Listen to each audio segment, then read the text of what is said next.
Oi, turminha! Como vocês estão? O programa Saberes em Casa está no ar, mas antes de começar o programa, vamos dar uma olhadinha no que a galerinha tá fazendo aí de casa. Oi, raposinha, estão tudo bem? Vocês estão jogando Minecraft ou Roblox? Sabia de uma coisa? Eu e a mamãe construíram todos esses planetas lindos. Foi a mamãe que ela fez e eu também. Tá vendo, que é isso? Joyce? A lua. E como que a Terra faz? A Terra, ela gira em volta do Sol e os outros igual. Um beijo, raposinha.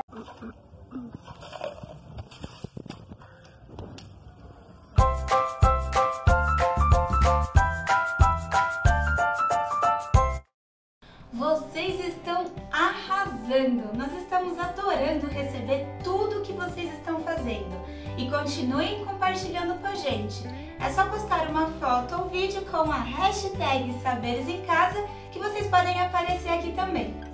Bom, o município de Guarulhos tem educação integral como concepção. Isso significa que, assim como na BNCC, o desenvolvimento e a aprendizagem ocorrem por muitos aspectos: físico, cognitivo, afetivo, social e outros. Também consideramos a aprendizagem de outras línguas e linguagens muito importante para a formação humana.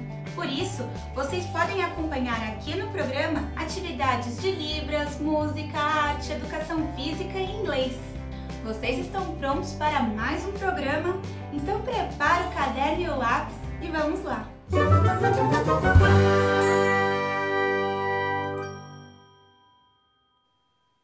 Olá, crianças queridas!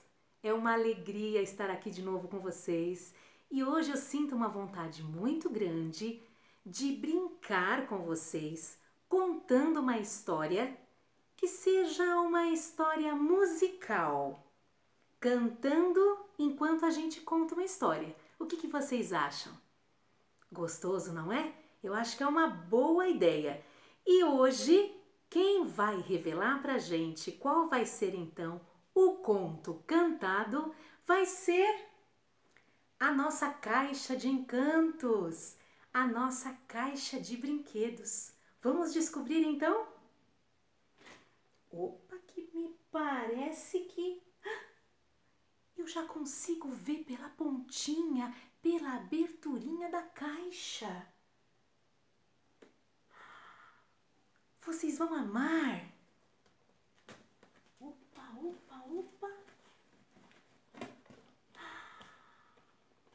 Ai, que delícia! Um livro de poesias. Me conte o que leu no livro, com suas palavras. Fica bem melhor, é só outra maneira de contar. A mesma história que li quando eu tinha sua idade.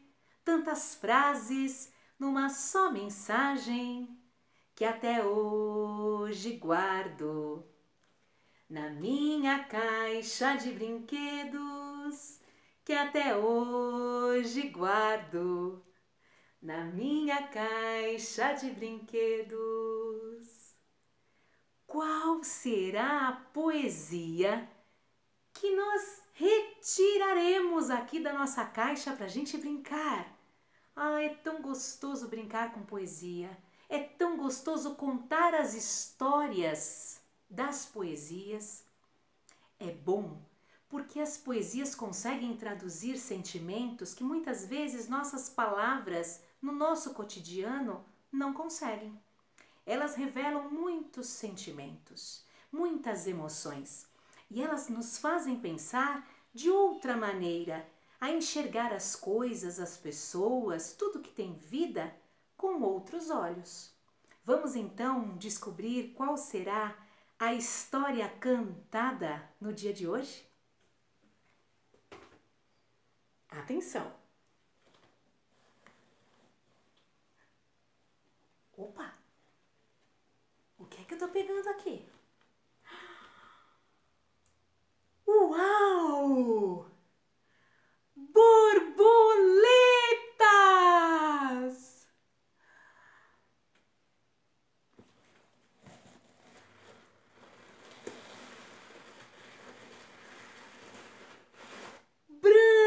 Brancas!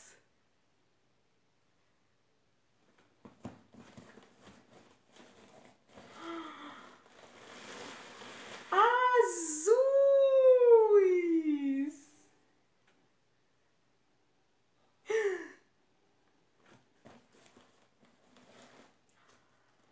Amarelas!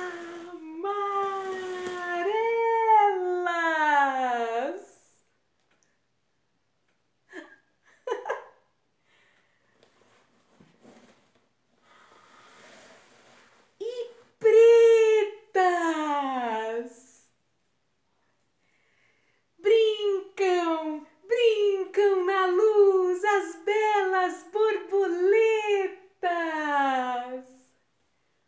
Borboletas brancas são alegres e francas. Borboletas azuis gostam muito de luz. Oh, e as amarelinhas são tão bonitinhas. E as pretas então? Oh, que escuridão!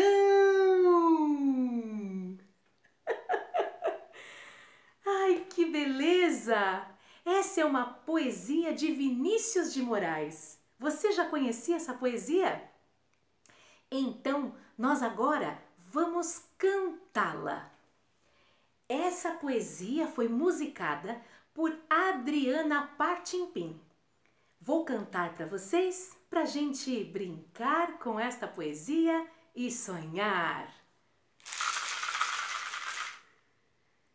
Brancas, azuis, amarelas e pretas brincam na luz as belas borboletas.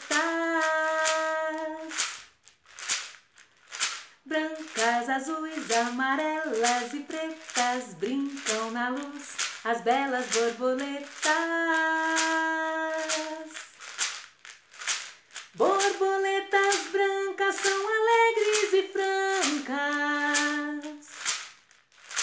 Borboletas azuis gostam muito de luz. E as amarelinhas são tão bonitinhas. E as pretas então? Ó que escuridão! E as pretas então? Ó que escuridão! Vamos de novo? Brancas, azuis, amarelas e pretas brincam na luz as belas borboletas.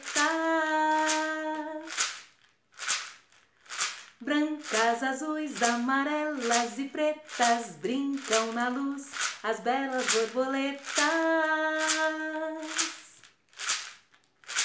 Borboletas brancas são alegres e francas. Borboletas azuis gostam muito de luz. E as amarelinhas são tão bonitinhas. E as pretas então? Ó que escuridão! E as pretas então? Ó que escuridão! Borboletas, borboletas, borboletas.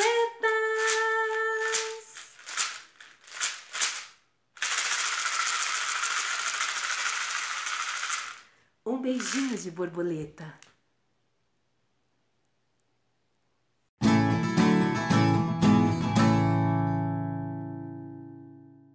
Esse é o show da Luna, Luna, Luna. Esse é o show da Luna.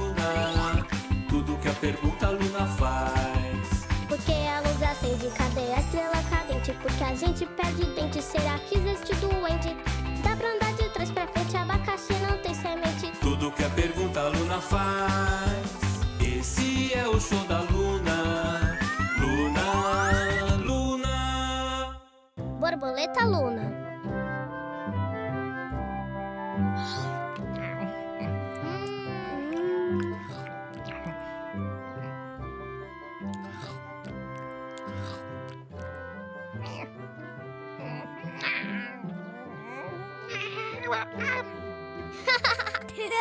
Legal!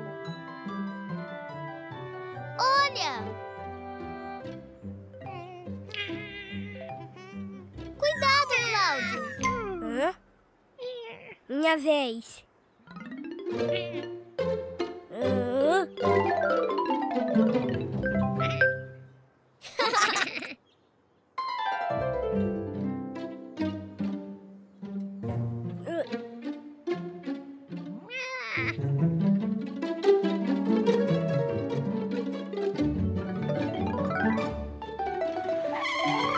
Oi!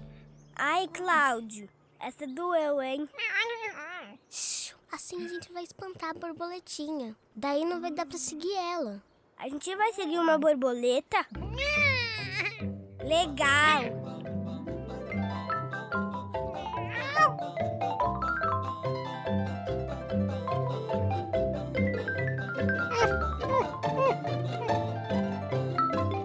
As borboletas são tão lindas, tão coloridas.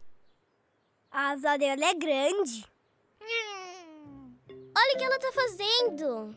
Por que ela tá fazendo isso? Isso o quê? Assim, ó. Batendo as patinhas. Ela fez de novo. O que será que quer dizer isso? Será que ela tá batucando? Não sei. Pode ser frio também, Mas tá quente. Ela tá fazendo de novo. Que borboleta mais maluca. Será que é coceira? Mas o tempo todo? Que curioso. Por que será que a borboleta tá batendo tanto as patinhas? Já sei. Ela tá sapateando. Será? Por que será que a borboletinha fica fazendo isso? Afinal, o que tá acontecendo aqui? Eu quero saber por que o gato mia. Verde por fora, vermelha por dentro é a melancia. Eu quero saber, não quero dormir. O que tá acontecendo eu vou descobrir.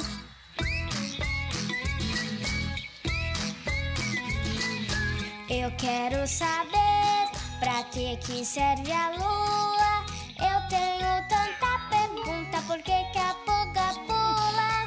Eu quero saber, não quero dormir. O que tá acontecendo eu vou descobrir.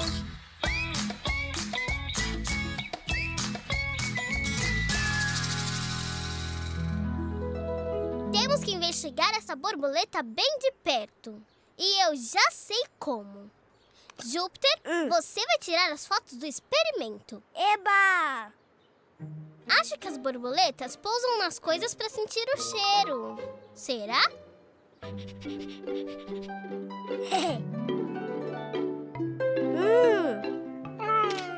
Para descobrir, vamos precisar disso. Luna, tô tirando muitas fotos, tá? Perfeito, Júpiter. Só não vai perder nossa borboletinha de vista, tá? Agora, vamos ver o que a borboleta vai fazer. Ué, onde ela tá, Júpiter? Júpiter, cadê? Voou. Puxa. Tudo bem. A gente espera outra borboleta.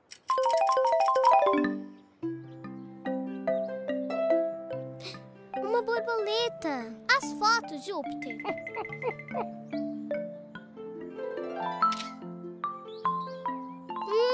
Ela gostou da maçã.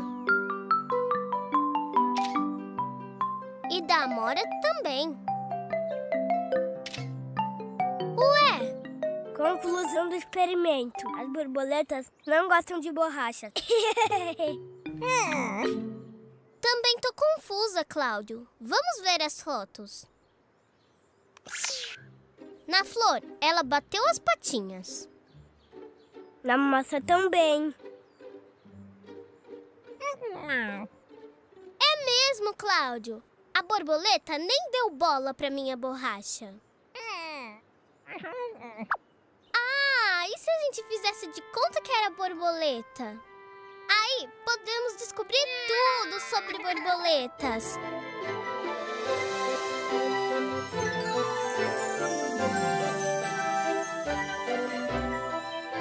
Nossa, ser borboleta cansa. Amoras! Essa amora tá gostosa. E não é que tá mesmo? Como vocês estão sentindo o gosto da amora se vocês nem estão comendo? Eu não sei, mas é pra sentir com os pés. Quer dizer, com as patinhas. Hã? Como assim? Essas amoras estão docinhas? Muito. Oi, borboleta! Tudo bem? Você vai fazer suco de amoras? Fazer suco? Não! Amigas, venham até aqui. Temos borboletas novas querendo conhecer a gente. É Projó! Amigos novos! Oba! Essas são as borboletas Borbô e Lelê. E eu sou a Tatá. Borbô, Lelê e Tatá. Legal! Eu sou o Cláudio, ela é a Luluna e ele é o Jujúpiter. Venham! Vamos voar com a gente!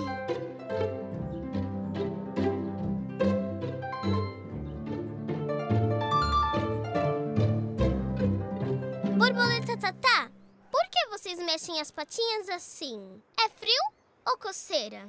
Nenhum, nem outro. Mas nós vamos explicar.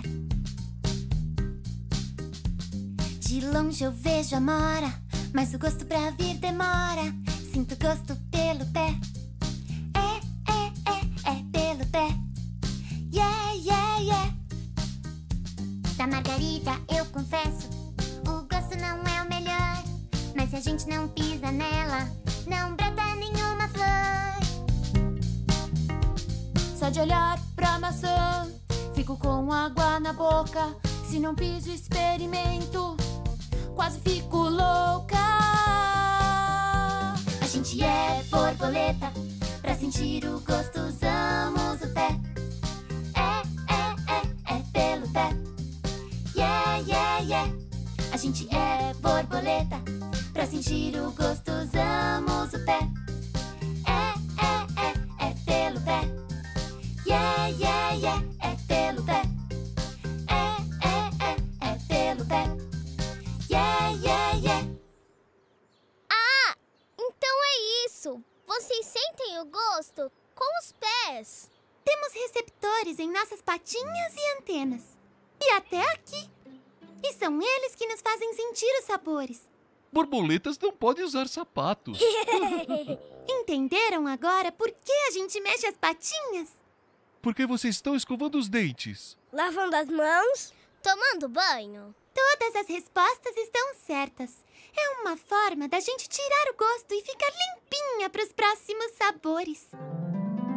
Essa é a melhor experiência de todas! Ei, o que vocês acham da gente voar por aí e provar um montão de frutas com os pés? Eu quero!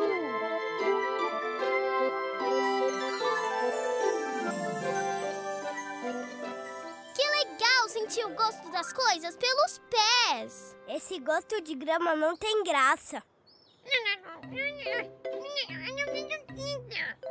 A descoberta de hoje foi tão incrível! A gente tem que contar isso pra mamãe. Ela adora borboleta. Mãe, nós somos borboletas! E ensaiamos uma música pra você. Pode ligar o som, Cláudio.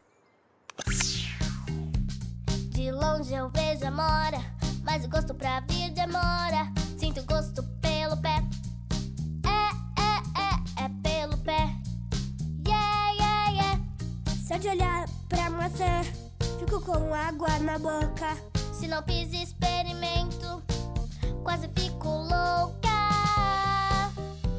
A gente é borboleta, e pra sentir o gosto usamos o pé. É pelo pé. Yeah, yeah, yeah. Yeah, yeah, yeah. É pelo pé. Yeah, yeah, yeah. Muito bom, adorei! Mas agora tá na hora dessas borboletas tomarem banho. Será que essa borboleta aqui tá sentindo gosto de coceguinha? Para, mãe, para. Será que só a gente sente cócegas? E as joaninhas? Será que elefante sente cócegas? E os sapos? São tantas perguntas!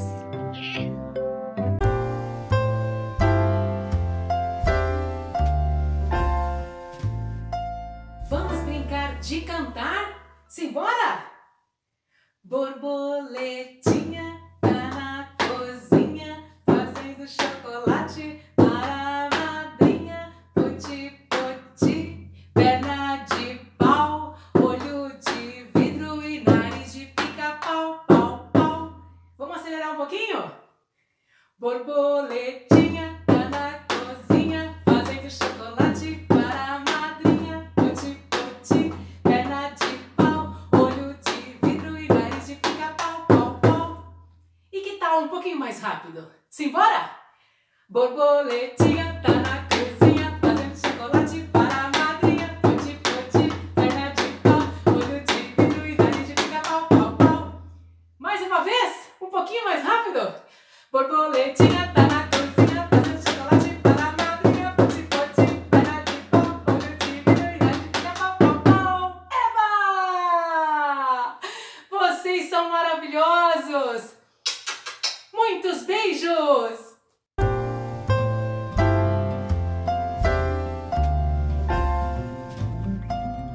Ai, gente, que gostoso! Olha, vocês sabem que brincar com vocês é tão maravilhoso. Está sendo assim um presente para mim, um presente na minha vida.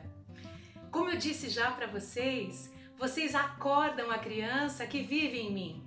E eu me sinto tão feliz, tão inteira, tão criativa, tão sonhadora.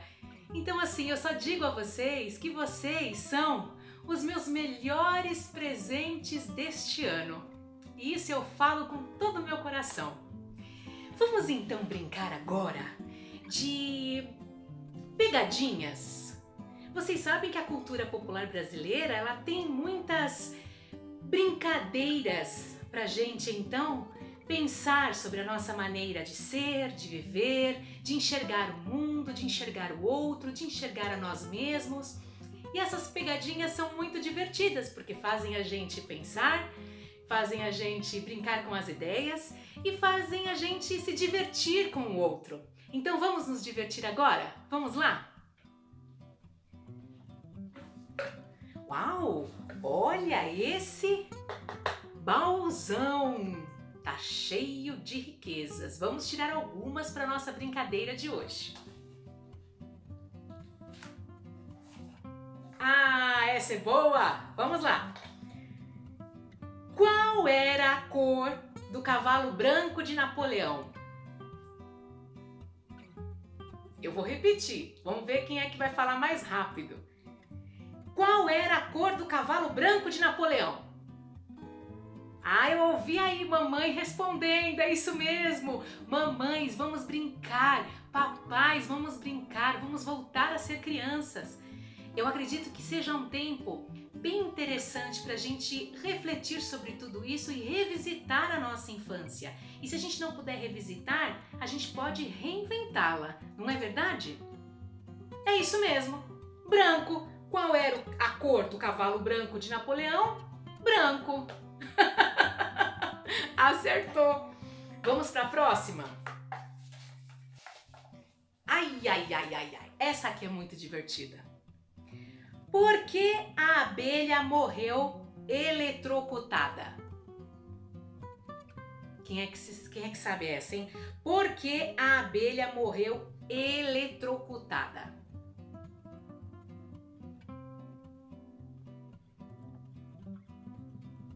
Vamos tentar? Porque ela pousou numa rosa-choque. Não é muito divertido? É muito divertido. Ah, eu me divirto, gente, eu me divirto. Olha a próxima. Essa próxima já pegou muita gente, hein? Por que a onça pintada não pega um menino? Peraí, eu já ouvi, acho que alguém falou, mas eu vou dar mais um tempo para mais alguém falar. Vamos lá? Por que a onça pintada não pega um menino? Por quê? Ora, porque ela está pintada. Eita, coisa boa! Brincar é bom demais! Muito obrigada por vocês estarem aqui hoje brincando comigo. É bom demais!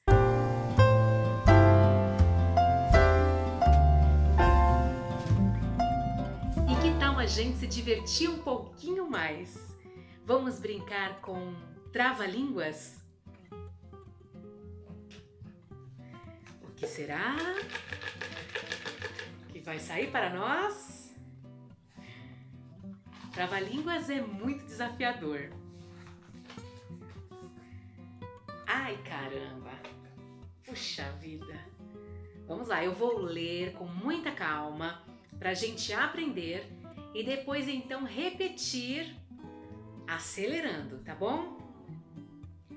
O peito do pé de Pedro é preto. Quem disser que o peito do pé de Pedro não é preto, tem o peito do pé mais preto do que o peito do pé de Pedro. Eu vou ler novamente, devagarzinho. Vamos fazer o seguinte, vocês vão repetindo comigo, tá bom? O peito do pé de Pedro é preto. Quem disser que o peito do pé de Pedro não é preto, tem o peito do pé mais preto do que o peito do pé de Pedro. Vamos tentar? Eu vou ler agora inteirinho novamente. O peito do pé de Pedro é preto. Quem disser que o peito do pé de Pedro não é preto, tem o peito do pé mais preto do que o peito do pé de Pedro. Agora vamos acelerar, tá bom? O peito do pé de Pedro é preto. Quem disser que o peito do pé de Pedro não é preto, tem o peito do pé mais preto do que o peito do pé de Pedro. Vamos de novo. O peito do pé de Pedro é preto. Quem disser que o peito do pé de Pedro não é preto, tem o peito do pé mais preto do que o peito do pé do Pedro. E mais uma, hein? Mais uma tentativa. Um pouco mais rápido? Ai, vamos lá. O peito do pé de Pedro é preto. Quem disser que o peito do pé de Pedro não é preto, tem o peito do pé mais preto do que o peito do pé do preto. Ai! Eu acho que eu errei. E você? Acertou? Ah, gente, vamos brincar. É muito gostoso isso. E errar faz parte da brincadeira. É errando que a gente se diverte e é errando que a gente aprende. É isso mesmo. Um beijo com cheirinho de chulé? Não, nada de chulé do peito do pé do... De quem? De Pedro. Tchau.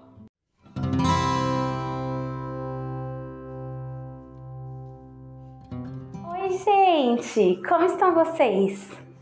Ai, que sexta-feira mais perfeita para o leão acordar, vocês não acham? Ué, você não se lembra que o leão acabou em sono profundo ontem? Então vamos retomar a história? Pois bem, Ontem, durante a viagem, Dorothy e seus amigos passaram por muitos obstáculos. Eram tantos obstáculos que eles pensaram que iam precisar desistir da viagem. O primeiro obstáculo foi um grande fosso. Não sabiam como atravessar e chegar do outro lado. Então o leão tomou coragem, pediu para os amigos subirem em suas costas e um por um atravessou, dando um grande salto para o outro lado. O leão tomou coragem. Mas aí, mesmo seguindo viagem, eles encontraram de novo um fosso muito grande, mas dessa vez muito maior, um tremendo de um abismo. Não dava para o leão atravessar pulando. Foi então que o espantalho deu uma grande ideia para o lenhador de latas. Que ele então cortasse uma árvore e fizesse do tronco uma ponte para eles poderem atravessar. Assim foi feito, mas de repente, uns seres monstruosos da floresta, os Calidás, começaram a correr atrás deles para pegá-los. E o espantalho teve outra grande ideia. Disse para o lenhador de lata cortar novamente o tronco da árvore e eles não iam conseguir chegar até eles. Foi isso que foi feito. Os Calidás caíram no abismo e eles se salvaram. Seguiram viagem e mais um obstáculo apareceu. Dessa vez era um grande rio. Mas o lenhador de lata construiu uma jangada. Todos entraram no rio para atravessá-lo, mas a correnteza começou a tirá-los da rota. Eles estavam ficando cada vez mais longe da estrada de tijolos amarelos. Então, o espantalho pegou uma vara, enfiou no fundo do rio para tentar parar a jangada, mas não deu certo. E ainda por cima, ele ficou preso na vara. Ainda bem que tinha a cegonha para salvá-lo, senão ele ia ficar lá para sempre, já pensou? Continuaram viagem e dessa vez era um lugar, uma paisagem muito bonita, cheia de flores. Adentraram um campo enorme de papoulas vermelhas, mas essas em grande quantidade faziam com que as pessoas dormissem. Dorothy, Totó e o leão acabaram adormecendo. O espantalho e o lenhador de lata conseguiram salvar Dorothy e o Totó, mas o leão era muito pesado para eles. Talvez eles teriam que deixar o leão ali para sempre. Foi então que conheceram a rainha dos ratos dos campos. Ela e o seu reino dos ratinhos conseguiram ajudar e tirar o leão dali do campo de papoulas para que ele pudesse acordar. Mas a história terminou com o leão em sono profundo, como eu disse antes. Gente, será que ele vai acordar para a gente continuar a nossa história? Lembrando, é claro que você já sabe, mas eu vou falar de novo. Se você quiser fazer a leitura do Mágico de Oz, é só entrar no portal da educação, acessar o espaço Minha Biblioteca e fazer o download do livro. Aproveita o final de semana para pôr a leitura em dia. Então, vamos tentar acordar o leão comigo? A gente vai falar acorda leão 3 vezes, combinado? Então vamos lá. 1, 2, 3. Acorda, leão! E gente, não foi dessa vez. Mais uma vez. 1, 2, 3. Acorda, leão! Gente, o bicho não acorda. Vamos lá, mais uma. 1, 2, 3. Acorda, leão! Demorou um pouco, mas o leão finalmente acordou e eles conseguiram seguir viagem. No caminho, eles começaram começaram a perceber que tudo estava começando a ficar um pouco verde. As casas eram verdes, as cercas eram pintadas de verde. Tudo parecia começar a ficar verde. Foi então que Dorothy concluiu que eles estavam então no país do Oz. É verdade, tudo estava começando a ficar verde como as esmeraldas. Dorothy estava com muita fome, então assim que avistou uma casa de fazenda que dava para que eles se instalassem, ela não titubeou, bateu na porta e pediu abrigo. Quem atendeu foi uma mulher que vivia com 2 crianças e um homem. E ela ficou com um pouco de medo do leão. Mas Dorothy explicou que o leão era um leão covarde que não faria nada com ela e a família. Então a mulher deixou com que eles entrassem e foi fazer o jantar. O homem ficou logo muito curioso. Ei, onde vocês estão indo? Ah, nós estamos indo para a cidade das Esmeraldas. E o que vocês vão fazer lá? A gente quer falar com o Grande Oz. Mas ele vai receber vocês? Porque olha, dizem que ele não recebe ninguém há muitos e muitos anos.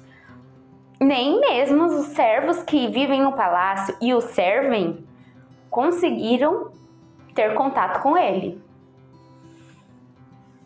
Ah, eu não sei, disse a Dorothy, mas a gente tem que tentar. Pra que vocês querem falar com o Grande Oz? O homem perguntou. Ai, sabe o que é? O espantalho disse.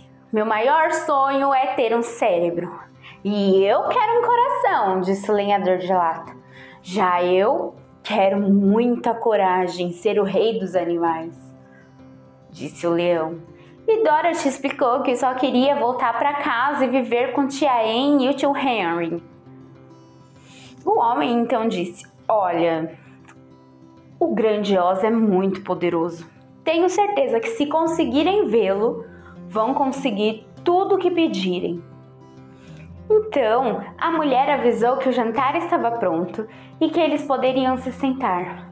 Todos comeram, agradeceram e foram descansar e dormir para seguir a viagem no dia seguinte. Na manhã seguinte, quando eles acordaram, eles tiveram certeza que estavam no país do Grande Oz. Afinal, eles viram um brilho verde no céu.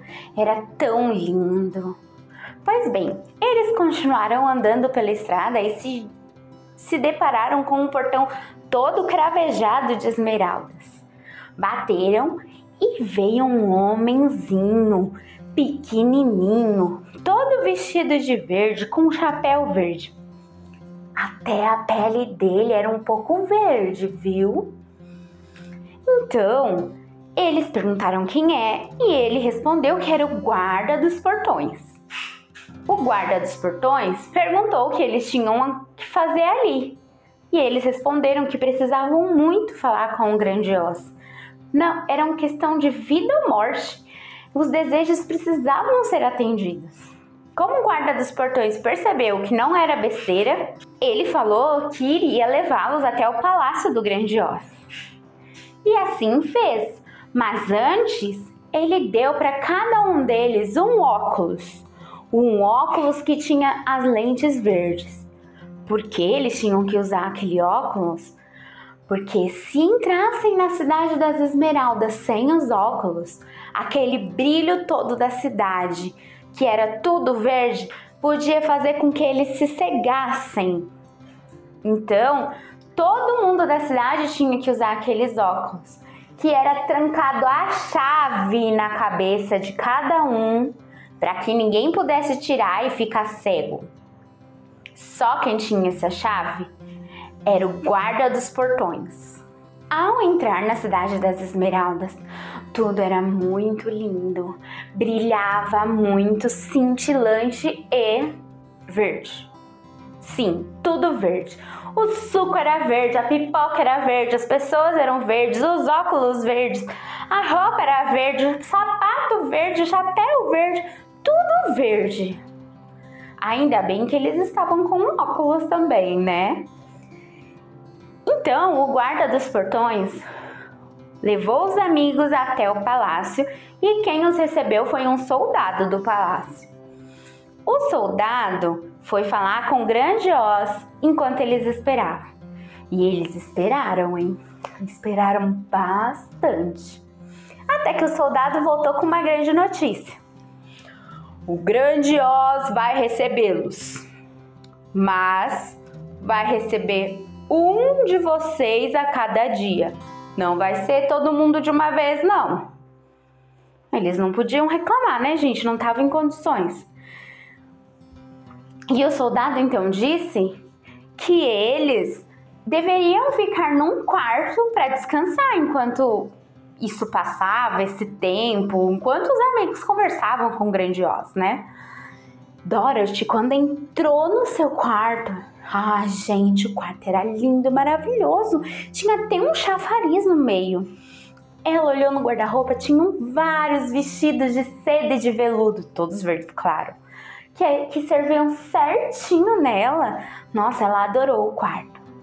O espantalho viu todo aquele quartão para ele, mas ele não precisava dormir, então ficou lá paradinho num canto esperando a sua vez.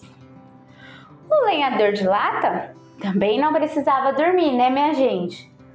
Mas ele tinha aquele velho hábito de se deitar. Afinal, ele era um ser humano de carne e osso antes de ficar sendo de lata, não é verdade? Já o leão não gostou nada de ficar preso num lugar pequeno, num quarto. Que isso? Mas ele não ousou reclamar. No dia seguinte, Dorothy foi a primeira a ser chamada. Eu sou Oz, grande e terrível. Quem é você e por que me procura? Ai, eu sou Dorothy, pequena e humilde. Eu estou aqui porque quero voltar para minha casa lá no Kansas. Onde conseguiu esses sapatinhos de prata? Foi com a bruxa má do leste que morreu. E essa marca na testa? Essa marca aqui foi um beijo que a bruxa boa do norte me deu quando eu comecei a seguir viagem para vir aqui procurar e falar com o senhor. E por que eu deveria ajudá-la? Porque eu sou pequena e fraca e você é grande e forte. E você é o melhor dos mágicos que existe. E eu sou só uma menininha. Uma menininha? Fiquei sabendo que você matou a bruxa má do leste. Por isso conseguiu esses sapatinhos de prata? Mas foi sem querer, não foi de propósito. Tá, ok. Eu posso ajudá-la. Desde que mate a bruxa má do oeste. Agora no país só vai existir uma bruxa má. E ela precisa morrer. Você precisa matá-la. Usa esses sapatinhos aí poderosos de prata. Dorothy ficou arrasada, gente. Voltou chorando para os amigos e contando o que tinha acontecido.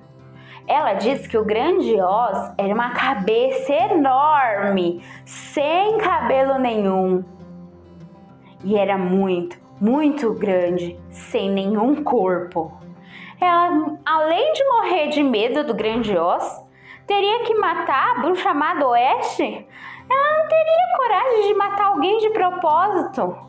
Ela estava muito triste e desanimada. No dia seguinte, o espantalho foi chamado. Dessa vez, o grande Oz era uma linda mulher. Quando ele entrou, o grande Oz já foi dizendo: eu sou Oz, grande e terrível. Quem é você e como posso ajudá-lo? O espantalho respondeu: eu sou um espantalho burro. Meu maior sonho é ter um cérebro. E por que eu devo ajudá-lo? Olha, porque Eu não consigo fazer isso. Eu sou burro, eu preciso de ajuda. E você é inteligente. O senhor, quer dizer, a senhora... Ai, eu tô um pouco confuso. Só você pode me ajudar. Tá, posso te ajudar. Mas não é de graça, não. Quero que você mate a bruxa má do oeste. Mas você não pediu isso pra Dorothy ontem? Mas pra mim tanto faz quem vai matar a bruxa má do oeste. Se foi você, se foi Dorothy, eu só vou realizar os pedidos de vocês quando vocês me chegarem com a bruxa má do oeste morta. Uma prova, pelo menos. Então o espantalho saiu chorando sem nenhum consolo. Ele achou que era o fim, que ele não conseguia o seu cérebro. Na manhã seguinte, foi a vez do lenhador de lata. Dessa vez, o grande Oz tinha se transformado num monstro horroroso. Quando ele entrou, grande Oz já foi dizendo: eu sou o grande e terrível Oz. Quem é você e por que me procura? O lenhador de lata respondeu: eu sou um lenhador de lata e eu quero um coração para que eu possa amar. E por que eu devo ajudá-lo a fazer o que está pedindo? Porque eu tô pedindo. O grande Oz foi ficando furioso. Então o lenhador de lata tratou de consertar isso aí, essa respostinha mais ou menos. E também porque o senhor, só o senhor pode fazer isso, mas ninguém. Então você vai ter que merecer, lenhador.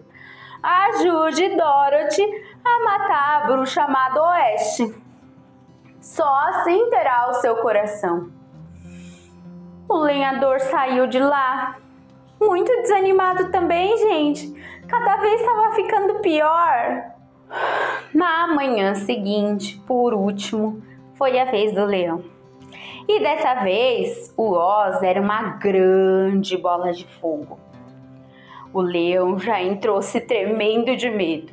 E o Oz disse: eu sou o grande e poderoso Oz, terrível. Quem é você e por que me procura? O leão, morrendo de medo, falou: ai, eu sou o leão covarde. Eu tô aqui porque eu quero coragem. Eu quero ser o rei dos animais de verdade. Me ajuda. Então o grande Oz respondeu: e por que eu devo ajudá-lo? Ai, por quê? Porque você é o único, você é muito poderoso, você é o melhor, por favor. Eu quero coragem. Ok, eu vou te ajudar. Só se você matar a bruxa má do oeste. Então, o leão saiu de lá e contou tudo para os amigos. Eles não sabiam o que fazer. O que eles iam fazer para conseguir matar a bruxa má do oeste? Então, o leão finalmente disse: olha, eu acho que só tem uma coisa para fazer. A gente vai ter que ir até a terra dos Winks, procurar a bruxa má do oeste e acabar com ela. Aí a Dorothy perguntou: mas e se a gente não conseguir? Se a gente não conseguir, acabou. Ninguém vai realizar seus sonhos. Adeus. Então Dorothy falou que eles tinham que tentar. Olha, a gente vai tentar, mas eu já vou avisando. Eu não quero matar ninguém. Eu não vou fazer isso. O leão disse então: eu sou muito covarde para matar a bruxa. E o espantalho: e eu sou burro, como vou matá-la? O lenhador de lata disse assim: nem é porque eu tenho um coração mole que eu não consigo matá-la, mas veja, nem coração eu tenho, né? Mas tudo bem, eu vou com vocês. e seguiram para encontrar a bruxa amada do Oeste lá na terra dos Winks. Será que eles vão conseguir matar? Será que eles vão conseguir acabar com a bruxa amada do Oeste? Então não perca a semana que vem, que é o final da nossa história. Tchau, pessoal! Um beijo, bom final de semana!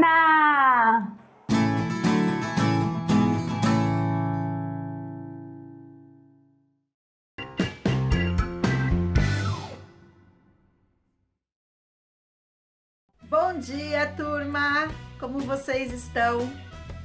Antes de começar, eu queria te falar uma coisa. Vocês são excepcionais exterminadores de mosquitos, viu? Eu tô querendo contratar alguns de vocês para vir dar uma circulada aqui em casa e me ajudar a combater esses agentes causadores de doenças. Topa? Parabéns, viu? Os desenhos foram muito criativos, eu adorei ver tudo que vocês compartilharam com a hashtag Saberes em Casa. Ontem eu falei para vocês sobre esses seres, né, que podem nos causar doenças. Nem sempre nós conseguimos enxergá-los, e aí eu mostrei um experimento lá representando como que seria, por exemplo, a palma da nossa mão, depois de algumas estripulias aí ao longo do nosso dia. E falamos sobre a importância das vacinas para os nossos animais de estimação, né? Essas doenças, elas são causadas para o próprio ser vivo, como para a espécie humana. Então, precisamos ter sempre esses cuidados. E falei também sobre alguns seres que nós não convidamos, mas eles insistem em invadir as nossas casas, como é o caso do Aedes aegypti. Então, não é porque acabou a atividade que nós não precisamos continuar de olho. Sempre que observar algum ponto, algum foco onde possa ter água parada, já vai lá, incorpora o seu personagem e elimine para que a gente possa conseguir combater e impedir a reprodução e a multiplicação do Aedes aegypti, tá bom? Então, esse exemplo de ciclo de vida fez com que a gente percebesse que, interrompendo uma etapa do ciclo de vida do mosquito, nós conseguimos impedir que ele se multiplique, que ele se desenvolva e possa transmitir aí mais e mais vezes, mais e mais casos da doença, né? Só que isso, pessoal, não acontece apenas com esses seres causadores de doenças. Todos os seres que são vivos, eles passam por um ciclo de vida. Eles nascem, eles crescem, eles se desenvolvem, eles envelhecem e eles morrem. Quer ver uma forma da gente perceber algumas diferenças? Olha para alguém que está aí na sua casa com você neste momento, mas precisa ser alguém mais velho que você. Encontrou alguém? Não tem ninguém? Você está assistindo sozinho? Não tem problema. Olha aqui para a Pro. Falar que a Pro é bem mais velha é ruim, né? Mas tudo bem. É só para a gente comparar. Olha a sua pele e a pele dessa pessoa. Olha o seu tamanho e o tamanho dessa pessoa. O jeito que você se comporta, as coisas que você faz, são as mesmas que essa pessoa faz? Diferente? Cor do cabelo? Tudo vai mudando, né? Então vamos lá, o que isso representa?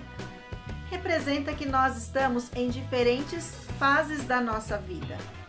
Nós passamos por várias etapas do desenvolvimento humano até chegarmos na fase adulta, até envelhecermos, né? Até todas as funções do nosso corpo perderem essa funcionalidade, tá? Então, nascer, crescer, desenvolver-se e morrer faz parte do ciclo de vida de todos os seres vivos, não só da espécie humana. Se você não conseguiu observar ninguém, eu tenho uma ideia. Eu vou mostrar para você uma imagem, na verdade várias imagens com fotos misturadas, tá bom? E aí você vai pensar na ordem, pensando nesse ciclo de vida, qual é a ordem que essas fotos precisam estar. São 4 fotos, então escolham qual é a número 1, a número 2, a número 3 e a número 4. Então vamos lá, primeira imagem vai aparecer aí na sua tela.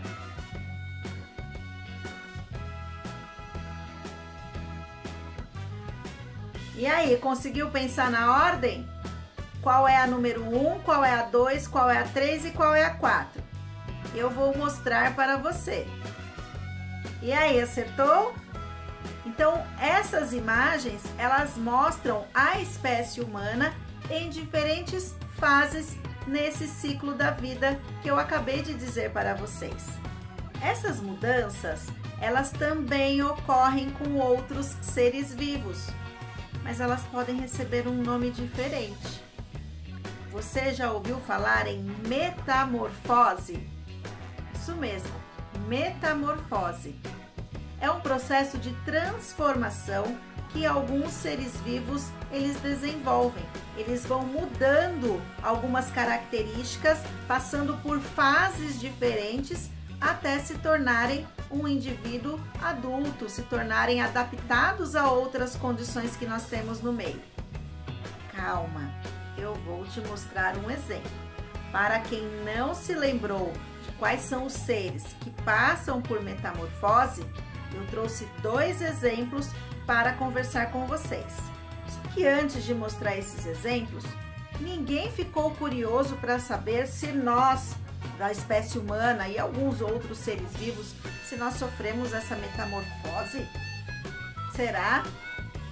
A espécie humana, ela possui um desenvolvimento que nós chamamos de desenvolvimento direto. Ou seja, tanto um bebê quanto um adulto, a mudança que nós temos, ela é uma mudança corporal, estrutural, amadurecimento de alguns órgãos, mas o indivíduo que é um bebê e o indivíduo adulto, ele não muda a sua forma, ele não muda nenhuma parte do seu corpo para se tornar adulto. Agora, existem outros seres vivos que possuem um desenvolvimento que nós chamamos de indireto. É isso mesmo. Então, o indivíduo, quando nasce para se tornar um adulto, ele precisa de algumas modificações físicas no seu corpo. Parece difícil? Mas não é não. Eu vou te mostrar nos exemplos e você logo vai entender a diferença entre esse desenvolvimento direto e esse desenvolvimento indireto. Guarda aí que o direto é o que acontece conosco, tá bom? Então, desde o bebê até a fase adulta, nós crescemos, nós desenvolvemos, mas nós não temos nenhuma transformação física. Agora, olha esse exemplo que eu trouxe aí para vocês.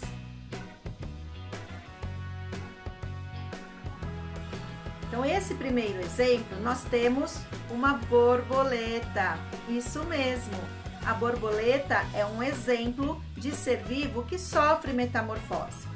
Então, na fase inicial do seu ciclo de vida, ela é uma lagarta que fica dentro de um casulo. Lá dentro, ela vai se desenvolver, ela vai passar por transformações, ela vai passar por modificações, até que ela se transforma numa linda borboleta, bem diferente de uma lagarta, você não acha? Então, isso é um desenvolvimento indireto. A lagarta, que é essa fase inicial, e a borboleta adulta, elas são muito diferentes na própria estrutura do corpo. Quer ver mais um exemplo? Então, olha esse segundo caso que eu trouxe aí. Os sapos, eles também passam por um desenvolvimento indireto e eles sofrem essa transformação. Então, os ovinhos dos sapos, eles são colocados na água. Então, depois disso, quando esses ovos eclodem, nascem os girinos. Olha aí na imagem. Esse girino se parece em alguma coisa com um sapo adulto? Não, né? Nem um pouco. E uma outra coisa interessante é que um girino, ele jamais poderia sobreviver fora da água. Ele precisa estar dentro da água. Aí ele vai se transformando, ele vai sofrendo modificações. A cauda desse girino, ela vai desaparecendo, olha aí na imagem como que está. Até que ele se transforma num sapo adulto, consegue sair da água e consegue ficar no continente. Mesmo que ele prefira ficar em locais úmidos, ele já consegue andar no continente, o que o girino lá não conseguiria. Esse mundo dos seres vivos é mesmo cheio de surpresas e novidades. Então lembre-se que esse ciclo de vida, ele faz parte do universo aí de todos os seres vivos, mas que ele acontece de maneira diferente de acordo aí com algumas características de certas espécies, tá bom? Nós estamos chegando ao fim de mais uma semana. Eu vou ficar aqui morrendo de saudade, esperando para te encontrar na segunda-feira novamente. Mas antes, não tem moleza não. Eu vou te deixar duas propostas para o nosso desafio do dia. Então, a primeira coisa, eu quero que vocês reflitam sobre o que nós conversamos sobre a metamorfose e pensem se vocês acham que existe aí algum outro animal, algum outro ser vivo que passe pelo processo de metamorfose. Se você não quiser escrever ou ainda não conseguir escrever, não tem problema, faça um lindo desenho mostrando quem é esse ser vivo, tá bom? Segunda parte do desafio é para você representar a metamorfose dos seres vivos que eu trouxe aqui como exemplo. Então, ou da borboleta ou do sapinho, você escolhe. Que tal? Vamos resumir? Então, para ninguém perder nenhuma informação. Então, a primeira coisa, vocês vão pesquisar, vão conversar ou vão pensar aí de acordo com o que nós trouxemos aqui hoje, se outros seres vivos realizam metamorfose. E depois, na segunda parte, fazer um desenho mostrando a metamorfose ou da borboleta ou do sapo. Tá bom? Excelente final de semana para vocês. Se cuidem direitinho, se comportem, fiquem em casa e na segunda-feira eu estarei aqui à sua espera, tá bom? Grande beijo e até mais. Tchau!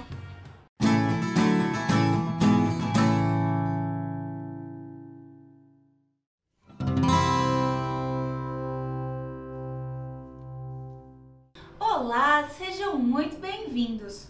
Hoje falaremos sobre gêneros orais. Você já deve ter ouvido um bom caos ou ficado nervoso falando diante do público, né? Então, prestem bastante atenção porque temos muito que aprender com esse tema. Boa aula!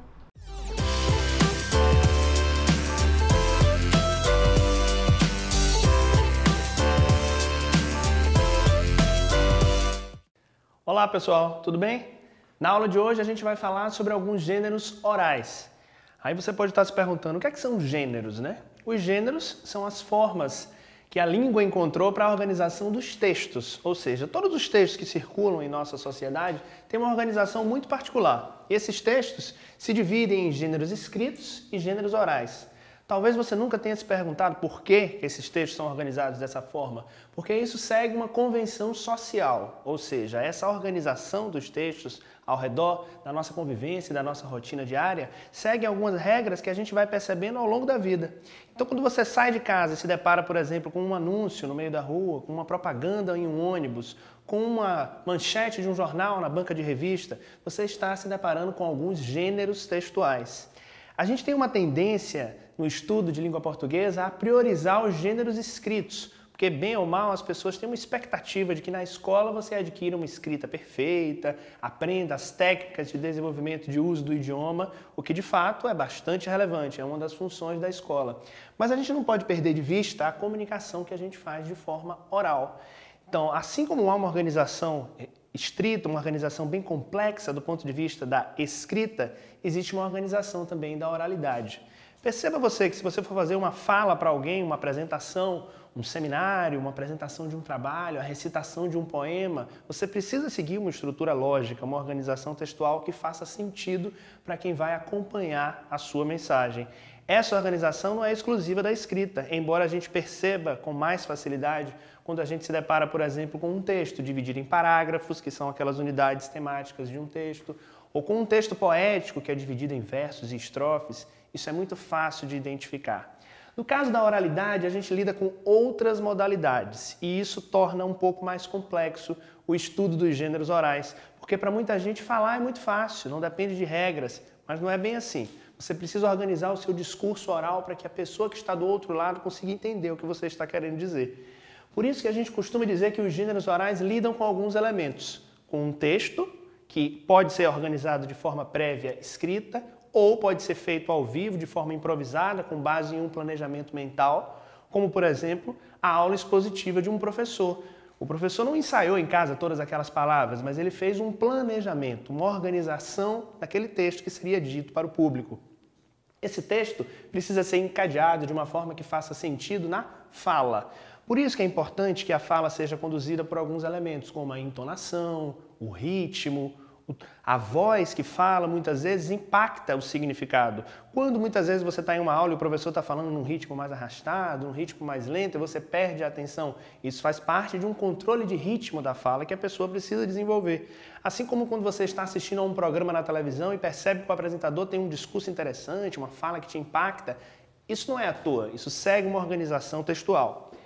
Quando a gente fala, a gente também lida com o corpo. Então, os gêneros orais, eles nos denunciam e denunciam as formas de expressão que as pessoas utilizam para se comunicar. Diferente da escrita, que é bastante planejada, bastante organizada antes de ser exposta, antes de ser apresentada, a oralidade muitas vezes conta com os riscos de um improviso ou de uma manifestação social de coisas que você nem está percebendo. Você pode estar dizendo algo, mas a sua expressão facial pode estar dizendo outra coisa. Então é importante que você lembre de como o seu corpo vai se posicionar diante de uma apresentação. Se é uma apresentação mais formal, se é uma apresentação mais informal, você precisa pensar sempre que o seu corpo fala. E quando ele fala, o outro pode interpretar da maneira que bem entender, conforme o repertório que ele tem. Os gêneros orais também conduzem a fala de uma forma que fique muito explícito quem é esse eu que está falando. A gente não tem como se esconder de uma expressão oral, a gente não tem como se esconder quando a gente está utilizando um gênero oral. Então ficam muito claras as marcas subjetivas, as marcas de quem escreve ou de quem está proferindo aquele discurso. Digo isso porque nem sempre a pessoa que está fazendo a exposição foi aquela que elaborou a fala, embora o ideal seja que tanto o autor do texto quanto o expositor sejam a mesma pessoa, para que sejam evitados alguns erros de significado ou de condução da exposição e do discurso. Para algumas pessoas, a fala e a escrita apresentam distinções apenas no nível da formalidade e da informalidade, ou seja, a fala é um discurso mais sem grandes regras, sem grandes organizações, e a escrita é um sistema mais organizado.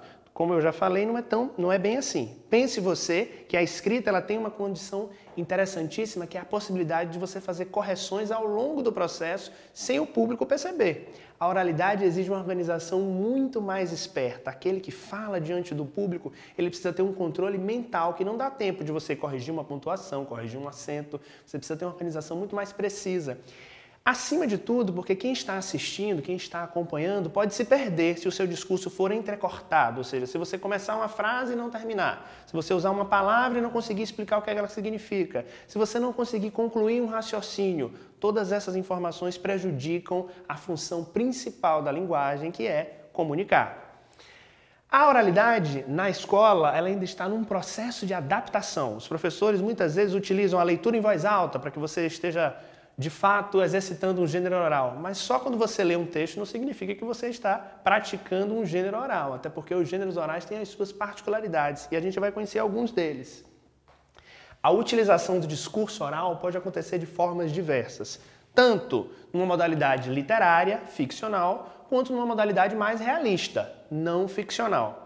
Eu vou apresentar para vocês agora 3 gêneros bem comuns, típicos da iniciação aos gêneros orais na escola. Um desses gêneros é o causo, é assim mesmo que escreve, é o causo. É uma história engraçada, é uma história de origem popular, cujas raízes vêm de fato da valorização da cultura mesmo. São histórias que a gente ouve desde pequeno, que muitas vezes a gente não tem certeza da veracidade, ou seja, a gente não tem certeza que aqueles fatos de fato aconteceram. É a história de um pescador, é a história de um caçador, é a história de um valente que enfrenta obstáculos, enfrenta seres reais ou imaginários para conseguir alcançar um objetivo, esses causos têm uma marca regional muito forte. Então é natural que de uma região para outra a gente tenha causos distintos que marcam muitas vezes a importância do folclore nacional e do folclore local. É muito interessante que a gente pense sempre, nesse caso, nas variedades regionais e nas variedades linguísticas que são anunciadas e que são expostas em um gênero como o causo. O causo, por ser essencialmente oral, ele vai sendo passado de geração em geração, ganhando elementos, sendo alterado por conta de alterações da linguagem, mas nunca perde a essência narrativa que conduz o enredo. Esse enredo vai sendo transmitido e vai sendo acrescentado e vai sendo aprimorado pela pessoa que conta o causo. Por ser um gênero oral, a entonação de quem conta, a interpretação, o uso das palavras, o uso daquelas expressões típicas de um local, todos esses recursos fazem toda a diferença na transmissão da mensagem do causo. Por isso que é interessante que o causo seja lido, seja representado, seja contado diante de um grupo. É comum que a gente aprenda o causo muitas vezes na família por conta de pessoas mais velhas que adquiriram experiência, tanto por uma aproximação e uma leitura das histórias folclóricas, quanto pela leitura e pela capacidade de adquirir essas informações da cultura na qual essa pessoa está inserida. Então pense sempre nessa associação do causo, com histórias engraçadas, divertidas, fantásticas, marcadas pela oralidade e pelo regionalismo. Outro gênero muito comum na escola é o relato oral, que acontece muitas vezes de forma informal e improvisada, quando, por exemplo, o professor pede que você relate como foi uma experiência que você teve no final de semana, ou aquele típico medo de ter que relatar como foi as suas férias quando você volta às aulas. Às vezes você faz isso de forma textual, em uma redação, às vezes você faz isso de forma oral, por meio de um relato. O relato também segue uma organização textual específica, porque ele precisa começar apresentando o contexto no qual aconteceu a experiência que você vivenciou, precisa apresentar os personagens envolvidos nesse relato, como, por exemplo, se for o relato de experiências que você teve ao lado de seus amigos em uma aula de campo, você precisa descrever isso em detalhes, então você utiliza elementos descritivos e, essencialmente, narrativos, porque você está relatando algo, ou seja, você está contando para alguém o que aconteceu. Diferente do causo, que narra aventuras e experiências ficcionais marcadas pela imaginação, pelo uso dos recursos literários, o relato se baseia em fatos reais, em construções da vida real. Então faça essa distinção para você não achar que os gêneros são iguais. Não, no causo você pode ouvir de alguém, ou inventar, ou pegar uma história do folclore e adaptar, ou construir a partir de uma história que você já conheça. Então, essa construção ficcional é típica do causo. No caso do relato, não, ele precisa ser verdadeiro na maioria das vezes. A não ser que o professor ou o exercício criativo que você esteja fazendo solicite que você invente um personagem que tenha vivenciado uma experiência. Aí, nesse caso, você pode fazer um relato pessoal ficcional. Isso pode acontecer também, existem relatos ficcionais. Mas esse caso eu estou falando para você do relato real, porque vai te ajudar muito, por exemplo, quando você tiver que relatar algo que você vivenciou na sua escola, uma experiência que você fez, e é bom que você planeje essa fala antes. Nunca vá somente de forma improvisada, embora algumas pessoas consigam fazer uma improvisação muito boa, o relato se torna um pouco perdido, um pouco precário, se ele não apresentar os elementos básicos de contextualização. Então não esquece disso.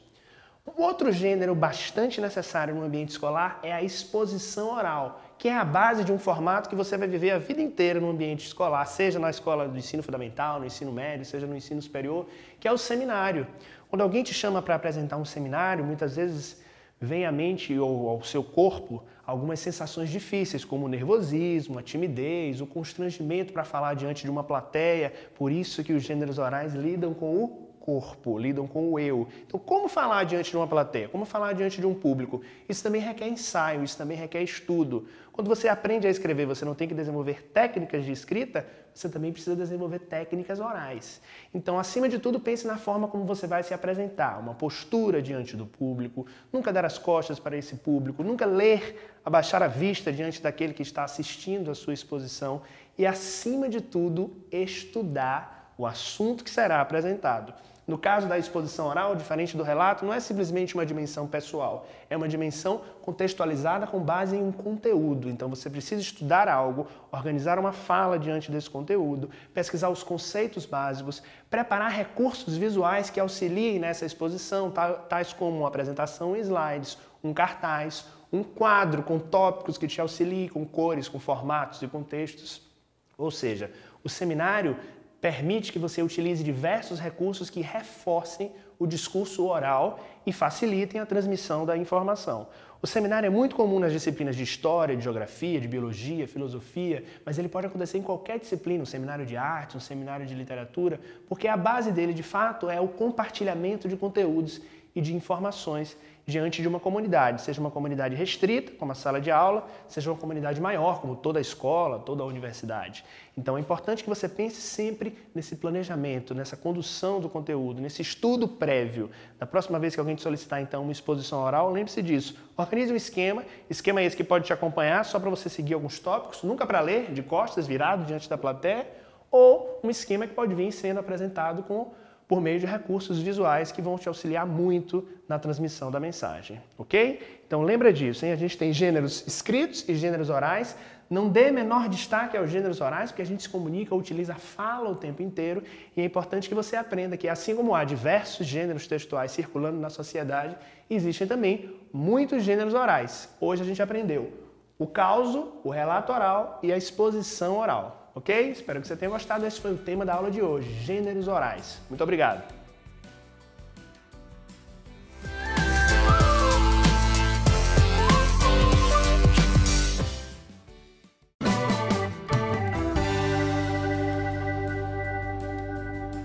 Olá, crianças, tudo bem com vocês? Em nosso encontro de hoje, iremos aprender sobre uma brincadeira muito tradicional, o peão. Você já jogou alguma vez, ou os adultos da sua casa já brincaram? Pergunte a ele ou a ela quais brinquedos fizeram parte da sua infância. Meus pais, por exemplo, contam que quando eram crianças, criavam seus próprios brinquedos. Isso porque meus avós não tinham dinheiro para comprar brinquedos. Minha mãe fazia bonecas com espigas de milho e bonecas de pano com a ajuda da minha bisavó. Meu pai fala que quando era criança, ele mesmo confeccionava seus carrinhos de madeira para poder brincar. Conta que um dia fez até um carro de bode. Achei super legal. Não sei se vocês já ouviram falar de carros de boi. Seria algo semelhante. Ele talhou na madeira os bodes. Essa é uma imagem do carro de boi, né, e a outra do brinquedo de madeira. E essa é a imagem do carro de bode. E os adultos da sua casa? As pessoas que cuidam de você? Converse com elas. Aproveite esse tempo que estão juntinhos. Troque ideias e procure escutar um pouco das suas histórias. Quem sabe vocês façam junto o peão que irá ensiná-los. Melhor, quem sabe ele ou ela te ensine a fazer outros brinquedos de quando eram crianças, com materiais que vocês têm em casa, usando muita criatividade. Compartilhem os brinquedos que fazem parte da sua infância e os que fizeram parte da infância dos adultos da sua casa. Temos aqui o modelo tradicional do brinquedo de madeira, mas existe a possibilidade de adaptação e criação do brinquedo a partir dos materiais que você tem em casa. Olhem esses exemplos. Com o bico da tampa da garrafa você pode usar, ou você pode usar a tampa do detergente. Tem também o papelão e palito de dente ou de churrasco. Depende do tamanho do peão que você quer confeccionar. Para fazer girar com a tampa de detergente ou com a tampa de garrafa de água, que é o meu caso, é só fazer o movimento de estalar dos dedos. Isso mesmo. Agora você vai fazer isso com o bico.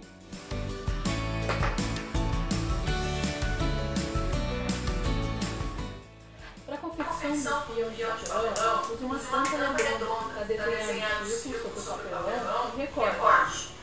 Para achar o centro do círculo, para você fazer o furo, dobre o círculo ao meio em duas direções. Marque com lado onde essas linhas se encontram e faça o furo no meio. Você pode pedir ajuda para o adulto. Você pode utilizar colares, recortes de revista para decorar o seu peão, assim como no meu. Mas você pode pensar em várias possibilidades, como por exemplo, utilizar tinta guache para pintar no seu papel. Basta você ter tinta. você pode usar a folha de sulfite. Você recorta ela para o tamanho do seu peão e pode pintar e posteriormente colar. Uma dica é você colocar na parte de trás do seu peão um durex. Ele vai dar estabilidade para o seu peão na hora que você for girar. Eu fiz 2 tamanhos de peão. Esse maior eu usei para e uma tampa maior como molde. Para fazer girar o peão de papelão, utilize a mesma mecânica do estalar dos dedos, girando a parte superior do peão dessa forma. Nosso fundo está acabando. O que acha? Está faltando alguma coisa? Isso mesmo, faltou o peão de madeira. Para isso, procure um espaço adequado na sua casa. Se você tem um peão de madeira, só jogue em locais que não tenha circulação de pessoas, nem perto da TV e nem próximo a vidraças. Seja cuidadosa, seja cuidadoso. Nesse processo de enrolar o peão, existem variações da técnica. Eu vou ensinar que eu uso, mas nada impede de você usar a sua técnica ou aprender novas técnicas com as pessoas que moram na sua casa. Na escola onde eu ensinava os alunos a jogar, dizia que era a técnica do X. Com a ponta do barbante, ou da fieira, como vocês preferirem chamar, você dará uma volta na parte de cima, deixando a ponta menor por baixo, formando um X. A parte maior do barbante, você desce até a base, onde você começa a enrolar, sem deixar folga nem espaço. Já vou avisando, precisa de paciência e persistência. Agora que você enrolou, vou pegar já um enrolado, você já enrolou, você vai deixar uma sobra de barbante. Eu costumo fazer esse lacinho aqui, para colocar o meu dedo, tá? Eu coloco o dedo médio aqui. Por quê? Porque isso facilita na hora de lançar ele não escapar do meu dedo. Então, eu coloquei aqui, e aí eu uso o meu indicador e meu polegar para segurar o peão. Vamos jogar? Para jogar, você precisa fazer um movimento de polegar e o indicador lança. Polegar e o indicador lança.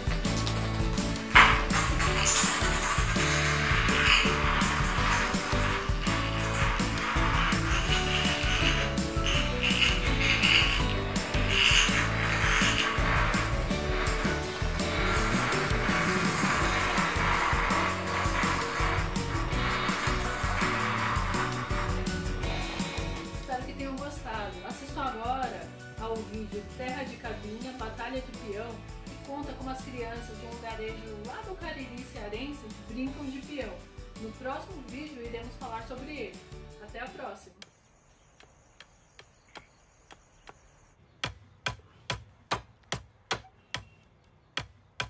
Comecei a fazer, eu tinha de 8 a 10 anos. Eu aprendi com meu irmão. De jeito, ó, já é facinho. Você enfia o prego mesmo no meio do pau. Não é difícil não, vai devagarzinho. Quando você errar um, você joga no mato, depois faz outro.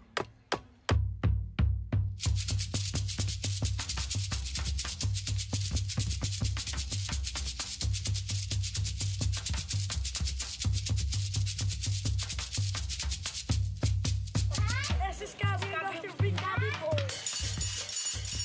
O boi, você bota um peão dentro, aí os outros vão tentar arrancar. Aí os que estão jogando tem 3 chances para arrancar. Se não arrancar, o dono do peão ganha um. Esses meninos assim que não sabem, roda linha puxada, que é um rodado meio fraco. Corte de facão é diferente já. O bicho sair longe para não ficar dentro do circo. Eita, Raimundo vai ser. O fuzel é o mais comprido, o cabacinho é o mais redondinho. O fusão é os peão grandes.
mais um Saberes em Casa.